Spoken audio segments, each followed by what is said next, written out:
өтө зыяндуу химия, синтетика. Бизде болсо мынакей бул натуралдуу бардык продуктыларды мен айтып келип силерге эмнени көрсөм айтайынбы?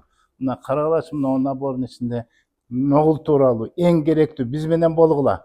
Катталып койгула. Бунун эң пайдалуу экенин силерге мен азыр айтмактуу көргүзүп берем. Мынакей бул набор мынагындай. Ачтык. Бул эмнеден турат?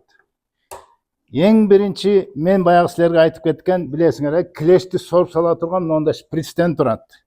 Жана мынагындай эң биринчи колубузду обработка кылышыбыз керек. Биз азыр жаратты оңдойбуз. Канады, колун кесип алды. Мынакей бул самын. Самын мынакей колдо турган самылды мынантип туруп колубузду жуабыз. Мына көргөн самынды көрдүңөр, бул набордун ичиндеги самын. Жана дагы эмне бар дейсиңер? Салфетка бар мынакей. Эмне бар дейсиңер? Мынакей. Мынагындай сонун нерсе. Карагылачы, бул силерге кулак чуккучу эмес. Мен айтарым, мынакей мынагындай сындырдым. Карагылачы, мындай кандай нерсе. Мынагындай нерсени сындырабыз. Мынакей, байкап тургула. Эми эмне болду? Бул иод, туугандар, иод келатат бул жактан. Иод эмне үчүн? Бизге ар дайым иод керек. Мына иодду биз пайдаланабыз, мынакей мына жерге обработка кылабыз. Канаган жерди мынакей. Иод менен обработка кылдык, туугандар.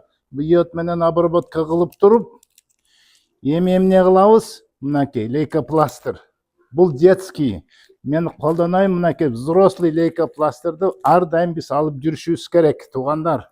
Мындай лейкопластырды биз пайдаланабыз. Бул абдан ыңгайлуу, пайдалуу нерсе. Мынакей карап турсаңар, мындай кылып туруп клейтетип, жана карасаңар мынакей, могу жактан алып салып, мынакей мындай биз рананы мындай кылдык. Эгерде бинт менен байлай турган, самое главное карап турула дагы, мынакей бинт. Бул баягы кесип жүргөн бинттер, мынакей карап турсаңар, мындай кылып туруп эле биз бинтти даяр, мынакей. Эч кандай бинтти оро байлап тургандан кийин бинт деп да койдук. Кандай сонун керемет. Анан самое главное пайдалангыла. Ар кимдердин чөнтөгүңөрдө, машинеңерде, тоодо жүрөсүңөр, талаада жумушта болосуңар, ушундай болуш керек, туугандар. Керек болсо бизге келгиле, бизден эң сонун абалда сатып аласыңар, түшүндүрүп да беребиз. Ассаламу алейкум.